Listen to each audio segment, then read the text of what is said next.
வணக்கம் நேயர்களே, முதல் பார்வை நிகழ்ச்சியில் உங்களை சந்திப்பதில் மகிழ்ச்சி. இன்றைய முதல் பார்வை நிகழ்ச்சியில் அச்சு ஊடகங்களில் வந்த முக்கியமான செய்திகளை திறனாய்வு செய்வதற்காக பாரதிய ஜனதா கட்சியினுடைய மூத்த தலைவர் வானதி சீனிவாசன் அவர்கள் நமது அரங்கிற்கு வந்திருக்கிறார்கள். திராவிடர் விடுதலை கழகத்தை சேர்ந்த பொதுச் செயலாளர் விடுதலை ராஜேந்திரன் அவர்கள் நமது அரங்கிற்கு வந்திருக்கிறார்கள். இவர்களுடன் இணைந்துதான் இன்றைய முதல் பார்வை நிகழ்ச்சி பயணிக்க இருக்கிறது. மேடம், உங்களிடமிருந்து ஆரம்பிப்போம். இப்போ இந்த இந்து ஆன்மீகம் மற்றும் சேவை கண்காட்சிங்கிறது தொடர்ந்து ஒரு 3-4 நாட்களாக நம்ம ஊடகங்களை விவாத பொருளாகவே இருக்குன்னு சொல்லலாம். ஏன்னா அந்த விவேகானந்தர் ரதத்தை அவங்க பள்ளிக்கூடத்துக்கு கொண்டு போகிறது வந்து பெரிய லெவலில் இது மதச்சார்பின்மைக்கு ஆபத்துங்கிற குரல் வந்தது. நேற்று பாபா ராம்தேவ் வந்து பேசியிருக்கிறதுல வந்து இந்து மதம் யாரையும் ஒதுக்குவது இல்லை, இது வந்து எல்லாருக்குமானது, பொதுவான கலாச்சாரங்கிற விஷயத்தையும் பதிவு செஞ்சிருக்கிறாரு. இதுக்கு மத சார்பற்றவர்களிடமிருந்து தொடர்ந்து எதிர்ப்பு வரதை நீங்கள் எப்படி பார்க்குறீங்க? அதாவது மத சார்பின்மை அப்படிங்கிற ஒரு பொருள் குறிப்பாக நம்ம நாட்டை பொறுத்த வரைக்கும் அரசியலமைப்பு சட்டத்தினுடைய அடிப்படை விஷயங்களில் ஒன்றாக இருக்கக்கூடிய இந்த வார்த்தை அப்படிங்கிறத எப்படி இங்கு இருக்கக்கூடிய சித்தாந்த ரீதியான அரசியல் ரீதியான அமைப்புகள் அணுகுகிறார்கள், இதில் எப்படி குறிப்பாக சிறுபான்மை மதத்தை சார்ந்த ஒரு வாக்கு வங்கி அரசியல் பயன்படுத்தப்படுகிறது அப்படிங்கிறத கடந்த 20 ஆண்டுகளாகத்தான் இந்த செக்குலரிசத்தை பற்றி குறிப்பாக டிபேட் அதிகமாயிட்டே இருக்குது. குறிப்பாக அயோத்தி மூமெண்ட்டுக்கு அப்புறம்னு அதை சொல்லலாம். நம்ம ஆர்எஸ்எஸ் ஆகட்டும், ஆர்எஸ்எஸோட மற்ற பரிவார அமைப்புகளாகட்டும், இந்த செக்குலரிசம் அப்படிங்கிறத ரொம்ப பாசிட்டிவ் செக்குலரிசம், ஒரு சீரான மத சார்பின்மை, நம்ம நாட்டினுடைய பாரம்பரியத்தை பொறுத்த வரைக்கும் இந்த நாட்டில் இருக்கக்கூடிய மத சார்பின்மை அப்படிங்கிறது மதத்தை விட்டு தனியாக ஒதுங்கி நிற்பதல்ல. குறிப்பாக மதம் அப்படிங்கிற ஆன்மீக நம்பிக்கை தொடர்பான விஷயங்கள் வரும்போது ஆன்மீகத்தில் எங்களுக்கு நம்பிக்கையே இல்லை, மதத்தில் எங்களுக்கு எந்த விதமான பிடிப்பும் இல்லைன்னு சொல்லக்கூடிய நபர்கள் கூட இந்த நாட்டில் அவர்களுக்கும் அப்படின்னா ரிலிஜன் அப்படிங்கிற பேரில் ஒரு அடையாளம் அப்படிங்கிறது இருக்குது. அப்படி இருப்பவர்களை தாண்டி மத சார்பின்மை அப்படிங்கிறது அனைத்து மதங்களையும் சமமாக பார்ப்பது, எந்தவித பாகுபாடும் இல்லாமல் அனைவரையும் சமமாக நடத்துவது அப்படிங்கிறது தான் மதசார்பின்மைக்கு அடித்தளமாக இருக்க முடியுமே தவிர, மதசார்பின்மைங்கிறது மதத்தை விட்டோ மற்ற விஷயங்களை விட்டோ ஒதுங்கி நிற்கிறதுங்கிறது அர்த்தம் இல்லை. அதனால இந்த அடிப்படையான விஷயத்தோட புரிதல் அப்படிங்கிறது எல்லா மதத்திலிருந்து விலகி நிற்பதுதான் இல்லை. அதுதான் நான் சொல்றேன்.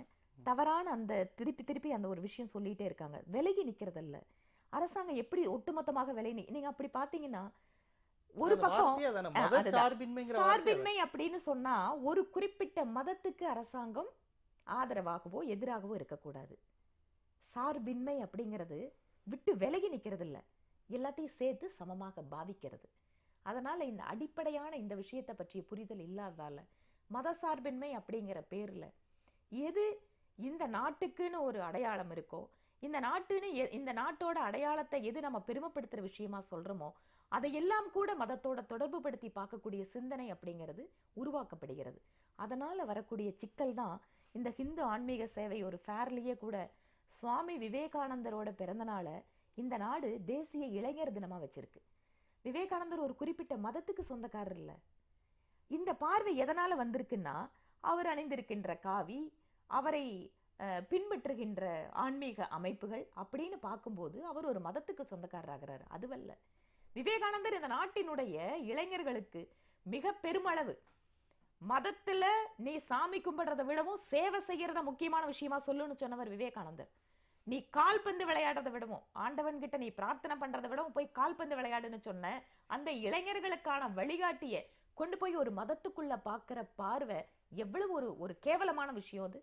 ஏன் இந்த அளவுக்கு நம்மளோட நாட்டுல சிந்தனையாளர்களை, இந்த நாட்டினுடைய பெரியோர்களை, இது எதனோட தொடர்ச்சின்னு நான் சொல்றேன். எப்படி தேசத்திற்காக பாடுபட்ட விடுதலை போராட்ட வீரர்கள் எல்லாம் ஜாதி அமைப்புகள் இன்னைக்கு ஜாதிய தலைவர்களா மாட்டியிருக்காங்களோ, அந்த மாதிரி சுவாமி விவேகானந்தரை கொண்டு வந்து ஒரு குறிப்பிட்ட மதத்துக்குள்ள நுழைக்கின்ற இந்த போக்கு இருக்கு இல்லையா, இது ஆபத்தான போக்கு. நாளைக்கு மத தலைவர்கள் தான் ஆர்எஸ்எஸ் அமைப்புகளை விவேகானந்தரை குளோரிஃபை பண்றாங்க. நான் என்ன சொல்றேன், ஆர்எஸ்எஸ் அமைப்பு குளோரிஃபை பண்ற ஒரு ஆள் இந்த நாட்டுக்கு எதிரான பிரிவினைவாதியோ, இந்த நாட்டை வேறுபடுத்தி மக்களை பிரிக்கிற ஆளோ கிடையாது. பிரிக்கின்ற சித்தாந்தத்தை விவேகானந்தர் பேசல. அப்ப விவேகானந்தர் ஒரு குறிப்பிட்ட மதத்தை சார்ந்தவர்னா அவரோட கருத்துக்கள் எல்லாம் ஒரு குறிப்பிட்ட மதத்துக்கு மட்டும் தான் சொந்தம்னு பாக்குறீங்களா? விவேகானந்தர் இந்த நாட்டுக்கு சொந்தமானவர் இல்லையா? விவேகானந்தரே பிரச்சனை ஆகல. விவேகானந்தர் விமர்சிக்கவே இல்லை.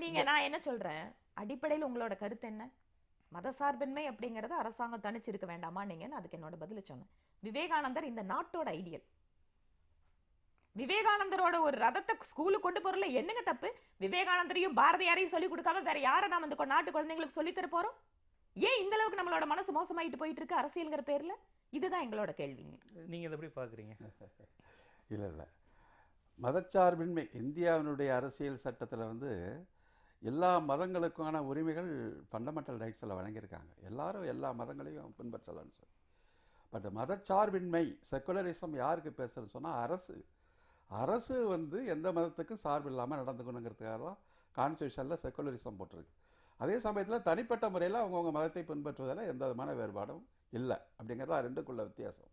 வெஸ்டர்ன் டிக்ஷனரியில் வந்து சொல்கிற செக்குலரிசத்தினுடைய டெஃபினேஷனுங்கிறது வந்து அரசு மதத்தோடு துண்டித்து கொள்ளுதல் அப்படிங்கிறதா வெஸ்டர்ன் டிக்ஷனரியுடைய செக்குலரிசத்தினுடைய டெஃபினேஷன். கான்ஸ்டியூஷன் அந்த டெஃபினேஷனில் எடுக்கப்பட்டது தான். அதனால் இப்போ நம்ம ஒரு இன்டர்பிரிட்டேஷன் வசதி கொடுத்துக்கலாம், அது வேறு பிரச்சனை. அது ஒன்று. ரெண்டாவது, விவேகானந்தர் ஒரு செக்குலர் பர்சனா ஒரு ஸ்பிரிச்சுவல் பர்சனா அப்படிங்கிற ஒரு டிபேட். இப்போ விவேகானந்தர் வந்து மேடம் சொல்கிறாங்க அவங்க எல்லா மதத்துக்கும் பொருந்தவர்னு சொல்கிறாங்க. விவேகானந்தர் எல்லா மதத்துக்கும் பொருந்தவராக இருந்தால் இந்த சேவை வந்து விவேகானந்தர் சேவைன்னு வச்சுக்கலாமே. ஏன் இந்து விவேகானந்தர் சேவைன்னு நீங்கள் வைக்கிறீங்க? இந்த விவேகானந்தர் இந்து ஆன்மீக சேவைன்னு வைக்கிறீங்க. அது பள்ளி நிறுவனங்களையும் கல்லூரி நிறுவனங்களுக்கும் கொண்டு போகிற ஒரு விஷயத்தில் இது எல்லாருக்கும் பொதுவானவர். ஒரு விவேகானந்தர் சொன்னார்னா அது விவேகானந்தர் ஆன்மீக சேவைங்க நடத்தலாம். ஆனால் இந்து ஆன்மீக சேவை அப்படிங்கிற பேரில் விவேகானந்தர் நீங்கள் கொண்டு போகிறீங்க. அவர் தான் எல்லா மதத்துக்கும் பிறந்தவராச்சா, அப்புறம் ஏன் நீங்கள் அதுக்கு இந்துங்கிற அடையாளத்தை கொடுக்குறீங்க? ஒன்று. ரெண்டாவது, இவங்க ஆன்மீகம்ங்கிற பேரில் இந்த சேவைக்கான திட்டங்கள் வைத்திருக்கிறதுல என்ன சொல்கிறாங்க? பெரியவர்களுக்கும் பெற்றோர்களுக்கும் கீழ்ப்படிந்து நடக்கணும், சுற்றுச்சூழலை வந்து பாதுகாக்கணும், நாட்டில் வந்து பொது ஒழுங்கை வந்து வளர்க்கணும், இதெல்லாம் எங்களுடைய கான்செப்டு அப்படின்னு சொல்லி ஒரு சமஸ்கிருத சுலோகத்தை போட்டு அதுக்கு தமிழ் விளக்கம் கொடுக்குறீங்க. நான் என்ன கேட்குறேன்னு சொன்னால், பெரியோர்களுக்கு வந்து மரியாதை கொடுக்கணும், பெற்றோர்களுக்கு மரியாதை கொடுக்கணும், சுற்றுச்சூழலை வந்து மதித்து நடக்கணும், நாட்டில் வந்து ஒரு பொது ஒழுக்கத்தோடு இருக்கணும் அப்படிங்கிற விஷயங்களை வந்து சமூகத்தில் எல்லாருக்கும் பொதுவான விஷயம் தானே. இல்லை இந்து சமூகத்துக்கு மட்டுமே உள்ள விஷயம் தானே இந்த விஷயங்கள்? அது ரெண்டாவது விஷயம் நான் கேட்குறது. மூணாவது விஷயம், கல்லூரியில் போய் அந்த ராம் அவத் சிங் என்ன பேசியிருக்கிறான்னு சொன்னால், வர்ணாசிரம சிஸ்டம் அப்படிங்கிறது வந்து உடலில் வந்து ஒரு மனிதனுக்கு இருக்கிற தனித்தனி உறுப்புகளை போன்றது, அது வந்து அது தேவையான ஒரு விஷயம் அப்படின்னு சொல்லி கல்லூரியில் போய் ஒரு மாணவர்கிட்ட போய் ஏற்கனவே சமூகத்தில் பிளவுபடுத்திட்டு இருக்கிற ஒரு வர்ணாசிரம சிஸ்டத்தை வந்து நியாயப்படுத்தி பேசுகிறார். இது வர்ணாசிரம சிஸ்டத்தை நியாயப்படுத்தி பேசிக்கிட்டு இதுக்கு போய் நீங்கள் வந்து ஒரு ஆன்மீக சேவை அப்படின்னு நீங்கள் சொல்லிட்டு இருக்கீங்கன்னு சொன்னீங்கன்னா, இப்போ ஆன்மீக சேவையின் பேரில் சமூகத்துக்குள்ள ஒரு டிஸ்கிரிமினேஷனை வந்து கொண்டு போகிறதுக்கு இதை ஒரு கேமஃப்ளேஜ் ஒரு முகமுடியாக நீங்கள் பயன்படுத்திக்கிட்டு மாணவர்கள்ட்ட கொண்டு போகிறீங்க. நான் என்ன சொல்கிறேன்னு சொன்னால், எல்லாம் வந்து ஒவ்வொரு மாணவர்களும் எல்லா மதத்தை சேர்ந்தாலும் அங்கே படிக்கிறாங்க. சரி, இந்த ஆன்மீக சேவையில் என்ன எத்தனை பேர் கிறிஸ்தவர்கள் கலந்துக்கூடாதா, இஸ்லாமியர்கள் கலந்துக்கூடாதா? நீங்கள் இந்துன்னு வச்சதுனால இப்போ அவங்களாம் கலந்துக்க முடியாமல் நீங்கள் எக்ஸ்க்ளூட் பண்ணுறீங்க. அப்போ மாணவர்களுக்குள்ளேயே ஒரு பிரிவினையை உண்டாக்கக்கூடிய விவேகானந்தர் அப்படிங்கிற பேரை அப்படிங்கிற ஒரு அடையாளத்தை வச்சுக்கிட்டு நீங்கள் ஏற்கனவே சமூகத்தை வந்து பிளவுபடுத்தக்கூடிய சில கருத்துக்களை கொண்டு போகிறது அப்படிங்கிறது வந்து இந்த நாடு வழங்கி இருக்கிற செக்குலரிசம் அப்படிங்கிற கான்செப்டுக்கு எதிரானதுன்னு நான் சொல்ல வரேன். அதுதான் என்னுடைய பாயிண்ட். இதுல முக்கியமா அவருடைய நானும் என்னோட கருத்து சொல்றேன். முதல்ல மதசார்பின்மைக்கு வெஸ்டர்ன் கான்செப்ட்ல டெஃபினிஷன் சொல்றோம். எல்லா விஷயத்தையும் வெஸ்டர்ன் டெஃபினிஷன்ல எடுத்துக்க வேண்டிய அவசியம் இந்த நாட்டுக்கு கிடையாது. இந்த நாட்டினோட பாரம்பரியம் என்ன, இந்த நாடு மதங்களை எப்படி பாக்குது? வெஸ்டர்ன் கான்செப்ட்ல என்னாச்சு? சர்ச்சுங்க அரசாங்கத்துல நேரடியா தலையிட்டாங்க.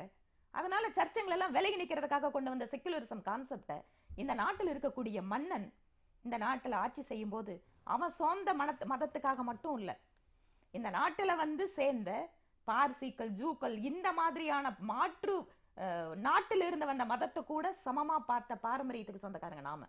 நம்ம நாட்டோட தத்துவத்துப்படி தான் செக்குலர்ஸ் அப்ரோச் பண்ண முடியுமே தவிர வெஸ்டர்ன் கான்செப்ட் அப்ரோச் பண்றது அவசியம் இல்ல. கான்ஸ்டிடியூஷன்ல செக்குலரிசம்ங்கற வார்த்தை இருக்கு, அது வெஸ்டர்ன் கான்செப்ட் அடாப்ட் பண்ணணும்னு சொல்லல. செக்குலரிசம்ங்கற வார்த்தை எடுத்துட்டது மூலமா வெஸ்டர்ன் டெஃபினிஷனை தான் அடாப்ட் பண்ணணுங்கிற அவசியம் இந்த நாட்டுக்கு கிடையாது. அதனால அங்கிருந்த கான்செப்டை இந்த நாட்டுக்கு பொருத்தி பார்க்கணுங்கிற அவசியம் கிடையாது. இந்த நாடு செக்குலரிஸ்ட்ல யாருக்கிட்ட பாடம் படிக்க வேண்டிய அவசியம் கிடையாது. இந்த நாட்டுல எந்த ஒரு ஆறா இருந்தாலும் ஓடையா இருந்தாலும் இறுதியாக கடலை வந்து சேர்கிறங்கிற தத்துவத்துக்கு சொந்தக்காரங்க நாம. எல்லா மதத்தையும் சமமாக பார்க்கிற பார்வை நம்ம கிட்ட இருக்கு. ஏன் மதம் இல்லாம மாட்டு மதத்துக்காரன பாவிகள் சொல்ற குணம் நம்ம கிட்ட இல்ல. இந்த நாட்டுக்காரங்களுக்கு செக்குலர்ஸ் பத்தி வெஸ்டர்ன் நாடுகள் பாடம் எடுக்க வேண்டிய அவசியம் இல்ல. ஏன்னா நம்ம பிளட்ல இருக்கு. நம்ம கான்ஸ்டிடியூஷன்ல நம்ம ஃபோர் ஃபாதர்ஸ் செக்குலரிசம்ங்கற வார்த்தையை பயன்படுத்தி இருக்காங்கன்னா இந்த நாடு மதத்தை பார்க்கின்ற பார்வையோட தான் பொருத்தி பார்க்க முடியும். அதனால அது ஒண்ணு. ரெண்டாவது, விவேகானந்தர் ஆன்மீகமாகத்தானே பார்க்க முடியும், ஹிந்து அப்படின்னு பார்க்க முடியும். அப்படின்னா ஹிந்துங்கிறத ரிலிஜனா சொல்லல. உச்சநீதிமன்றம் ஹிந்துங்கிறத வே ஆஃப் லைஃப்னு தான் சொல்லதே தவிர ரிலிஜனா சொல்லல. ரிலிஜனா பார்க்கிறது நம்மளோட பார்வை. அதனால இது நீங்க இஸ்லாமியருடையும் கிறிஸ்தவருடையும் சொல்ல முடியாது. ஏன் சொல்ல முடியாது? அதே இஸ்லாமியர்கள் இது ஒரு மார்க்கம் தான் எல்லாத்தையும் பேச முடியுமா? இஸ்லாமிய மார்க்கத்துல இந்த நாட்டிலிருந்து போற இஸ்லாமிய சகோதரர்களை they are from ஹிந்துஸ்தான் தான் சொல்றாங்க. அது அதே மாதிரி கிறிஸ்தவர்கள் ரீஜனை வச்சு சொல்றாங்க. ரீஜன், அதுதான் நான் சொல்றேன். Correct. It is not a religion. It is an identification for the geographical area. அப்படின்னு வரும்போது ஆனா நடைமுறையில அப்படி இல்லையே. நீங்க நடைமுறையில இல்லங்கிறது நீங்க சொல்றது. நடைமுறையில மக்கள் பின்பற்றிட்டு இருக்கிற விஷயம் அது. நம்ம சகோதரர் மாதிரி திராவிட இயக்கத்தோட கொள்கைகள், அவங்களோட கட்சியோட சித்தாந்தத்துல ஹிந்துங்கிற வார்த்தைக்கு அவங்க மதம் அப்படிங்கறத வச்சிருக்காங்க. ஆனா இந்த நாட்டோட மக்களும் சரி, வேற நாட்டுக்காரங்களும் சரி, இங்கிருந்து கிறிஸ்தவர்கள் போனாலும் சரி, இஸ்லாமியர்கள் போனாலும் சரி, அவங்க ஹிந்துஸ்தான் அப்படிங்கிற விஷயத்தான் சொல்றாங்க. அதனால எங்களை பொறுத்த வரைக்கும் ஹிந்துங்கிறது ஒரு வே ஆஃப் லைஃப். ஹிந்துன்னு எந்த இஸ்லாமியரும் கிறிஸ்தவரும் சொல்லிக்கிறது இல்லை. இந்தியர்கள் வேணா சொல்லலாம்.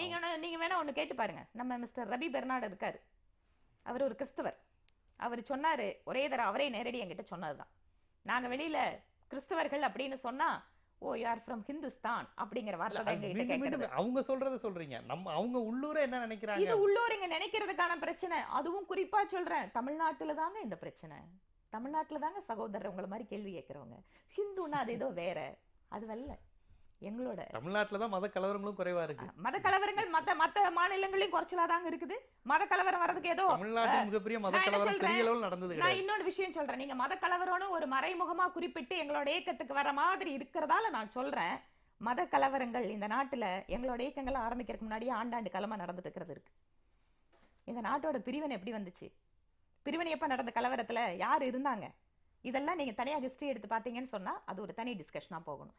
மூணாவது விஷயம், நீங்க ஹிந்துன்னு போட்டது மூலமா அந்த இடத்துல கிறிஸ்டியனையும் இஸ்லாமியர்களையும் வர வைக்கிறத தடுக்கிறீங்க. நான் என்ன சொல்றேன், இஸ்லாமியர்கள் சேவையை பத்தி பேசுறாங்க, கிறிஸ்தவர்கள் சேவை செய்யறோம் நீங்க பாருங்கிறாங்க. ஹிந்துக்கள் சேவை செய்யறத பாருங்கன்னு சொன்னா உங்களுக்கு ஏங்க கஷ்டம்?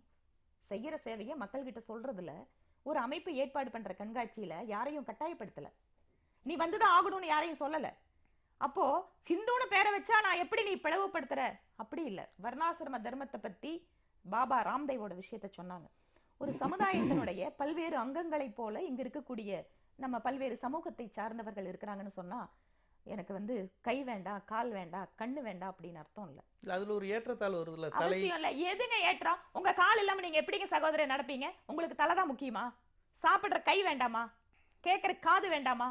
எது இந்த உடம்புல குறையினாலும் குறைதானே? அப்ப அந்த 4 வர்ணத்தை நியாயப்படுத்துற விஷயம் சொல்லிருக்கேன். திருப்பியும் சொல்றேன், 4 வர்ணத்தை நியாயப்படுத்துற விஷயம், நீ காலு கை அந்த விஷயத்துக்கு நாங்க போகலன்னா நாங்க அதை ஒத்துக்கல. தீண்டாமையை சொல்லக்கூடிய எந்த மதமா இருந்தாலும், குறிப்பாக ஹிந்து மதத்தை பத்தி சொல்லும் போது அதான் சொல்றாங்க. நேத்து திரு வெங்கையா நாயுடு சொல்லியிருக்காரு, தீண்டாமையை பேசுறவன் ஒரு ஹிந்துவாக இருக்க முடியாதுன்னு நாங்க சொல்றோம். வர்ணாசிரம தர்மத்துல ஒவ்வொரு ஜாதியும் திருப்பி ஒரு தாழ்மைப்படுத்துறதோ ஒரு தீண்டாமையை பின்பற்றக்கூடிய தர்மம் அப்படின்னா அந்த தர்மத்தை நாங்க பின்பற்றல.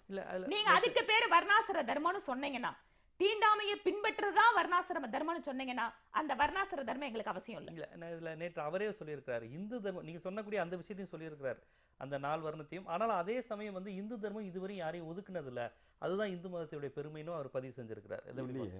4 வர்ண தர்மமே என்ன சொல்லுது அப்படின்னு சொன்னால், ஒருத்தங்களுக்கான பிறப்பின் அடிப்படையில் தர்மத்தை சொல்லுவதுதான் 4 வர்ணம். பிராமணர்களுக்குள்ள தர்மத்தை பிராமணன் பிறப்பின் அடிப்படையில் செய்யணும், சத்திரியனுக்குள்ள தர்மத்தை பிறப்பின் அடிப்படையில் அவன் செய்யணும், வைசியனுக்குரிய தர்மத்தை வைசியன் பிறப்பின் அடிப்படையில் அவனுக்கு என்ன தர்மம் சொல்லப்பட்டிருக்கு அதை செய்யணும், சூத்திரன்கிறவன் இந்த 3 வர்ணத்துக்கும் அடிமை வேலை செய்யணும். இதுதான் வர்ணாசிரமத்தினுடைய புருஷ சுத்தத்தில் சொல்லப்பட்ட கான்செப்ட்.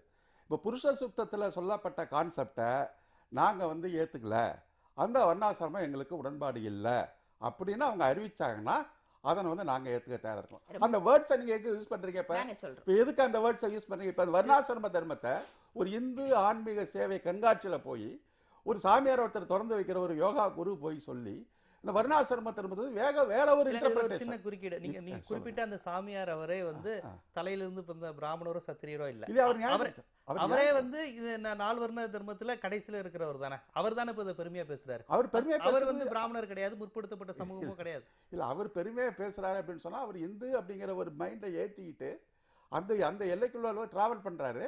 அவர் இருக்கிற பொசிஷன், அவர் கூட நீங்க சொல்ல பார்த்தீங்கன்னா வர்ணாசிரமத்தை மீறி தான் வியாபாரம் நடத்துறாரு. அவர் வியாபாரம் நடத்துறது யாருடைய வேலை இன்னைக்கு? வைசியருடைய வேலை. அவர் வைசியர் அவரே எனக்கு தெரியாது. வியாபாரம் நடத்துறாரு. எல்லா தர்மமும் எல்லாம் மீறி போச்சு. இப்போ பிராமணர்கள் அதிகாரத்துக்கே போகக்கூடாது, சத்திரியர்கள் தான் அதிகாரத்துக்கு போகணும். ஆனால் பிராமணர்கள் நீ ஆட்சி அதிகாரத்துக்கு வந்துட்டாங்க, பிராமணர்கள் வியாபாரத்துக்கு வந்துட்டாங்க.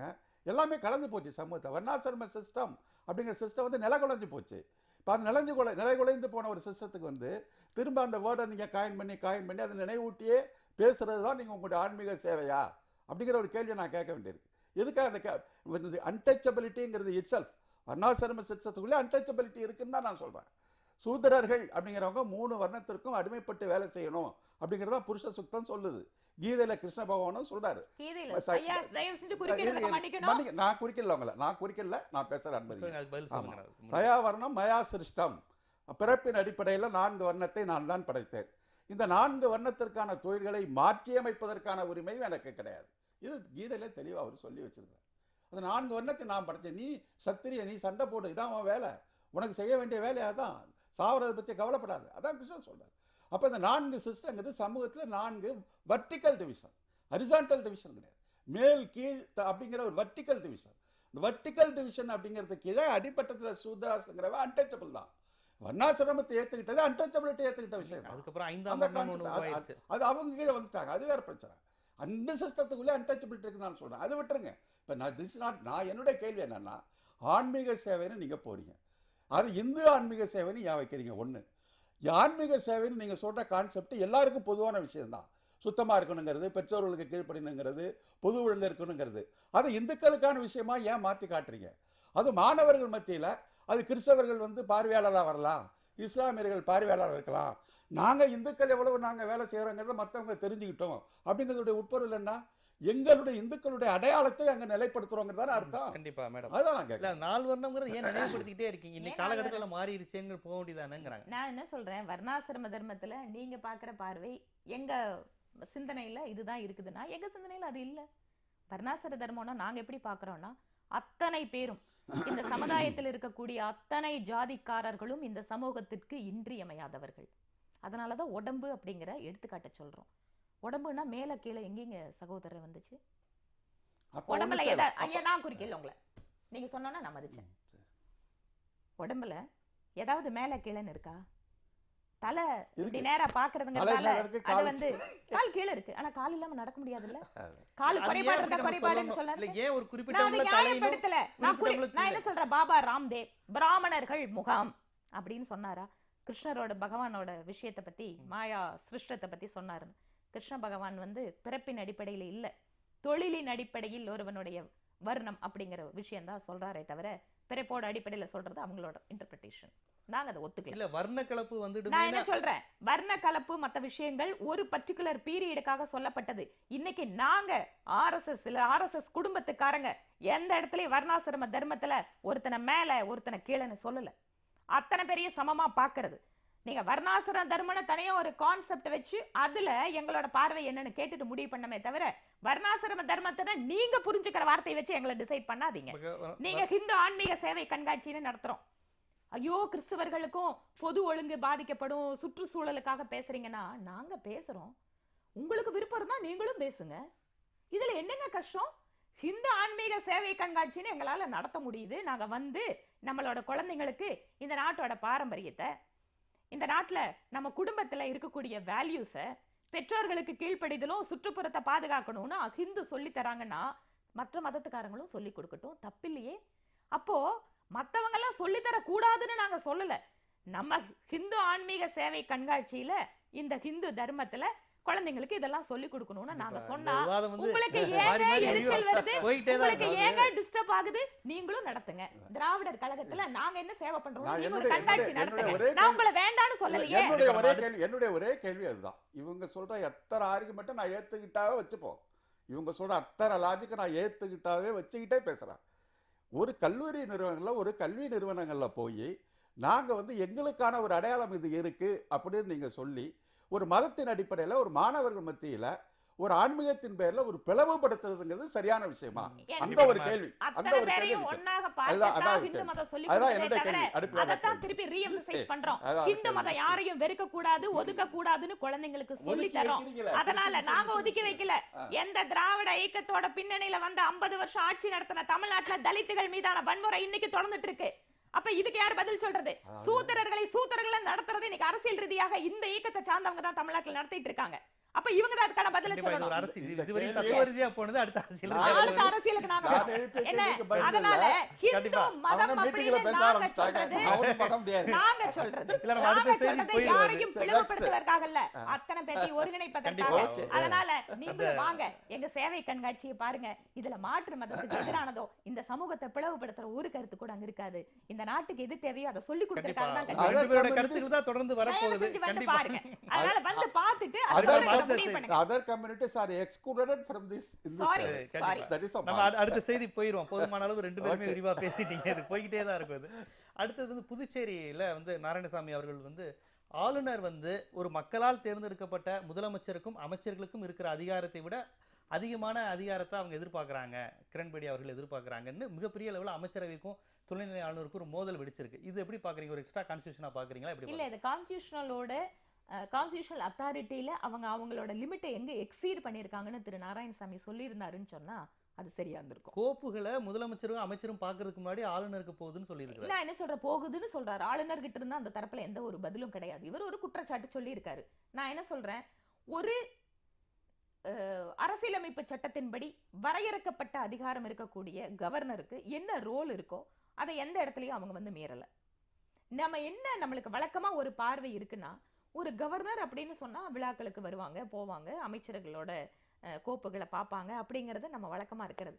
இந்த கவர்னர் அவங்களோட இயல்பிலேயே பார்த்துட்டீங்கன்னு சொன்னா ஒரு சிறைத்துறை அதிகாரியாக இருந்தா கூட அந்த சிறைக்குள்ள என்ன ரிஃபார்ம்ஸ் கொண்டு வரணும்னு யோசிச்சவங்க. இல்ல அது வேற. ஆனா நான் என்ன வேறேன்னு சொல்ல வரல, இருத்தல தாண்டி அவங்க செய்ய கூடாது. நீங்க எங்க இருக்குதுன்னு கேக்குறேன். திரு நாராயணசாமி அவர்கள் கோப்புகள் போகுதுன்னு சொல்றாரு, அவர் ப்ரூவ் பண்ணட்டும்.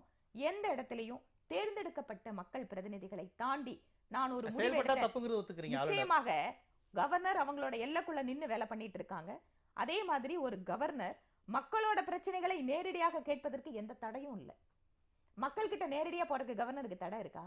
நம்ம ஜனாதிபதி அப்துல் கலாம் இருந்தாரு, நேரடியா போய் மாணவர்கள் கிட்ட பேசினாரு, சமுதாயத்தோட மக்கள் கிட்ட குறைகளை கேட்டாரு. இந்த அதே மாதிரிதான் பண்றாங்க. அதனால எந்த இடத்துலயும் கவர்னரோட ரோலை தாண்டி மக்கள் பிரதிநிதிகளை தாண்டி அல்லது அமைச்சரவைக்கு கொடுக்கப்பட்ட அங்கீகாரத்தை தாண்டி அவங்க பாஜக ஆளும் மாநிலங்களில் இந்த மாதிரி கவர்னருக்கு பிரச்சனை வர்றதில்ல, பிற கட்சியில் இருக்கும்போது அந்த பிரச்சனைகள் வருது. அப்படிங்கிறப்ப ஆளுநர் மூலமாக அங்க ஒரு காங்கிரஸ் கட்சியோட பாரம்பரியத்துல நான் என்ன சொல்றேன், அதனாலதான் திரு கிரண்பேடி நான் சொல்றேன், நீங்க காங்கிரஸ் ஆட்சி செய்யக்கூடிய மாநிலங்கள்ல கவர்னர்களோட எங்கெங்கெல்லாம் பிரச்சனை இருக்குன்னு பாருங்க. அதே மாதிரி யூபிஏ அரசாங்கத்துல கவர்னராக இருந்த பரத்வாஜ் லா மினிஸ்டரா இருந்தவர், அதுக்கு பின்னாடி கூட அவர் பண்ணார். அதே மாதிரி எஸ் எம் கிருஷ்ணா பிஜேபி கர்நாடகால எந்த அளவுக்கு ஒரு கவர்னர் மூலமா தொல்லை கொடுக்க முடியுங்கிறதெல்லாம் காங்கிரஸ் கவர்மெண்ட்ல பார்த்திருக்கோம். இன்னைக்கு எங்களோட கவர்னர்ஸ் மேல அந்த மாதிரி எந்த ஒரு குற்றச்சாட்டும் கிடையாது. திருமதி கிரண்பேடி அவர்களை பொறுத்த வரைக்கும் அவங்களோட கவர்னர் ரோல்ல மக்கள் கிட்ட நெருங்கி போறதுக்கும் மற்ற விஷயங்கள், நான் என்ன சொல்றேன், ஏங்க ஒரு கவர்னர் போயிட்டு மக்கள் கிட்ட நீங்க வந்து உங்களோட பிரச்சனைகளை கேட்கிறது. காங்கிரஸ் மீது இந்த மாதிரி குற்றச்சாட்டுகளை இவங்க பலமுறை வச்சிருக்காங்க. மாநில அரசை கலைப்பது, ஜனதா அரசை கலைத்தது, பொம்மை அரசு. ஆனால் பாஜக மீது வந்து இப்ப வந்து மிக கடுமையான விமர்சனம்னா, பொம்மை வழக்குக்கு பிறகும் உத்தரகாண்ட்ல வந்து மக்களால் தேர்ந்தெடுக்கப்பட்ட அரசை கலைக்கிறதுக்கு ஆளுநர் முயற்சி மூலம் செஞ்சாங்க. இல்ல நான் என்ன சொல்றேன், இந்த மாதிரி குறிப்பாக கவர்னர் மூலமாக அரசியல்ல துஷ்பிரயோகம் செய்யறதும், அதுக்கப்புறம் நீதிமன்றங்கள் வாயிலாக அப்படின்னு கவர்னர் எடுக்கக்கூடிய டிசிஷன் அப்படிங்கிறத அவங்களோட ரோல் இருந்து அதை பார்த்து தான் நம்ம அதை முடிவு பண்ண முடியும். தவிர இதுல பொதுவாக கவர்னர் பிஜேபி கவர்னர்ஸ் எல்லாம் அப்படிதான் அப்படின்னு சொன்னா, நீங்க ஒரு சில இன்சிடென்ட் சொன்னீங்க உத்தரகாண்ட், இந்த மாதிரி விஷயங்கள் அது கோர்ட் மூலமா இன்னைக்கு தீர்ப்பு வந்திருக்கு. அதனால இது இப்படிதான் அப்படின்னு பொதுப்படையாக வந்து நீங்க அதை வந்து போர்ட்ரை பண்ண முடியாது. ஆளுநர்கள் ஆட்சி செய்யணும். நான் வந்து காங்கிரஸ் கவர்மெண்ட்டாக இருந்தாலும் சரி, பிஜேபி கவர்மெண்ட்டாக இருந்தாலும் சரி, யார் அதிகாரத்துக்கு வந்தாலும் ஆளுநர்களை வந்து தங்களுடைய கைப்பாவையாக அவர்கள் பயன்படுத்துகிறார்கள் அப்படிங்கிறதுல எந்த விதமான கருத்து வேறுபாடும் கிடையாது. பாண்டிச்சேரி ஸ்டேட்டில் வந்து இவங்க வந்து கிரண்பேடியை கொண்டு வந்து போட்டிருக்கிறாங்க. அங்கே ஒரு காங்கிரஸ் கவர்மெண்ட் வந்திருக்கு, அதுக்கு ஒரு செக் வைக்கணுன்ட்டு அவங்க போடுறாங்க. கிரண் பேடி வந்த உடனே அவங்க நேரடியாக மக்கள் சேவைக்கு இறங்கினாங்க, மக்கள்கிட்ட போய் சந்திச்சாங்க, மக்கள் குறைகள்லாம் தேக்க ஆரம்பித்தாங்க. அவங்க ஆசிய ஒரு எலெக்டட் பாப்புலர் சீஃப் மினிஸ்டர் மாதிரி அவங்க செயல்பட ஆரம்பித்தாங்க. அப்போ கூட சொன்னார், நாராயணசாமியுடைய பொசிஷன் என்ன ஸ்டாண்ட் எடுத்தான்னு சொன்னால், இல்லை எங்களுக்கும் அவங்களுக்கும் நல்ல ஒரு புரிதல் இருந்துகிட்டு தான் இருக்குது, நாங்கள் அவங்ககிட்ட ஒரு மோதலுக்கு தயாராக இல்லை அப்படிங்கிற ஒரு நிலையை எடுத்து தான் அவங்க கூட ஒரு மோதல் வரக்கூடாது, அதை தவிர்க்கணும் அப்படிங்கிற ஒரு நிலையில தான் நாராயணசாமியுடைய அணுகுமுறை இருந்திருக்கு. ஆனால் இப்போ நாராயணசாமி என்ன சொல்கிறாருன்னா, அரசாங்க அதிகாரிகளுடைய கோப்புகளை எங்களுக்கு அனுப்புங்கன்னு சொல்லி அவங்க கேட்குறாங்க கவர்னர். இது வாட்ஸ்அப் வழியாகவும் ஃபேஸ்புக் வழியாகவும் அரசாங்கத்தினுடைய கோப்புகள் நேரடியாக கவர்னருக்கு போகுது. இப்போ நேரடியாகவே ஆளுநர் டிசிஷன் எடுக்கிற ஒரு பொசிஷன் இருக்கு. Narayanasamy statement, I am talking about the Narayanasamy statement. Narayanasamy என்ன சொல்லியிருக்காருன்னா, எந்த அதிகாரிகளை கூப்பிட்டு வச்சு நீங்கள் மாநில அரசுக்கு கட்டுப்பட்டவங்க, இது குறிப்பாக டெல்லி மாதிரி புதுச்சேரி அரசாங்கம் கிடையாது, இங்கே சட்டம் ஒழுங்கு எங்கள் கையில் இருக்குது, லேண்டு கண்ட்ரோல் எங்கள் கையில் இருக்குது, எங்களுக்குன்னு தனி போலீஸ் இருக்குது, அதனால் எங்களுக்கான ஒரு கட்டுப்பாட்டின் கீழே நீங்கள் இறங்கணும், நீங்கள் அரசாங்கத்தோட உத்தரவெல்லாம் நேரடியாக ஆளுநருக்கு அனுப்பி வைக்கக்கூடாது என்று ஒரு முதலமைச்சர் அதிகாரிகளை கூப்பிட்டு பேசினாருன்னு சொன்னால் ஆளுநருடைய தலையில் இல்லாமல் பேசியிருக்கிறதுக்கான வாய்ப்பே கிடையாது. அப்போ இது நேரடியான ஒரு இன்டர்ஃபரன்ஸ். இது டெல்லியில் மிக மோசமாக அங்கே ஆம் ஆத்மி கட்சிக்கு என்னென்ன தலைவலி கொடுக்கணும் அத்தனை கொடுத்துருந்தாங்க. உத்தரகாண்டில் இவங்க அளவுக்கு மீறி செயல்பட்டதுனால உச்சநீதிமன்றமே தலையிட்டு கவர்னருடைய முடிவுக்கு எதிர்ப்பாக தீர்ப்பு சொன்ன அளவுக்கு வந்திருக்கு. அதை போயெல்லாம் நியாயப்படுத்த முடியாது. இப்போ தமிழ்நாட்டில் இப்போ அடுத்து குஜராத் சீஃப் மினிஸ்டர் தமிழ்நாட்டுக்கு வரப்போகிறதா சொல்கிறாங்க.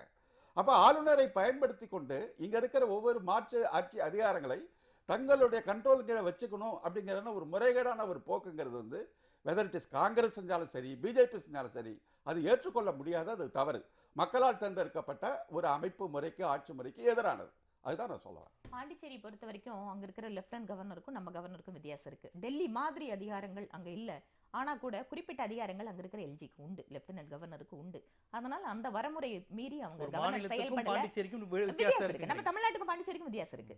அதனால அந்த அதிகாரம் அங்க இருக்கிற லெப்டினன்ட் கவர்னருக்குன்னு ஒரு சில அதிகாரங்கள் இருக்கு, அவங்க அதை மட்டும் தான் பயன்படுத்துறாங்க. ரெண்டாவது, திரு நாராயணசாமி தன்னோட பாப்புலாரிட்டினா அவர் ஒண்ணு தேர்தலில் நின்று அவர் சீஃப் மினிஸ்டர் கேண்டிடேட் ஆகி வரல. அவர் அங்க சீஃப் மினிஸ்டர் ஆனதுக்கே அவங்க சொந்த கட்சியில ஏகப்பட்ட பிரச்சனைகள் இருந்தது. அதுக்குள்ள போகல, திருப்பி நான் சொல்றேன், அதுக்குள்ள போகல. ஆனா திரு நாராயணசாமி அவர்களுக்கு இப்ப என்ன தோணி இருக்கலாம்னா, நாம ஒரு சீஃப் மினிஸ்டரா இருக்கலாம், ஆனா அந்த அம்மா கிட்ட அதிகமான மக்கள் போலாங்கிற அந்த ஒரு அவங்களும் விமர்சிக்கிறாங்க. ஏங்கன்னு கேக்குறேன். ஏங்க மக்கள் சேவைக்கு தாங்க போறாங்க ஒரு கவர்னர். கவர்னர்னா 3 வேளை சாப்பிட்டுட்டு கவர்னர் மக்களோட பணத்தை என்ஜாய் பண்ணிட்டு உள்ள இருக்கணும். ஏன் எதிர்பார்க்கறீங்க? வந்து செய்யட்டுங்க, மக்களோட பிரச்சனை யார் கேட்டாலும் நல்லதுதாங்க. நமது முதல் பார்வை நிகழ்ச்சியில் ஒரு சிறிய விளம்பர இடைவேளைக்கு பிறகு நமது வாதம் தொடரும்.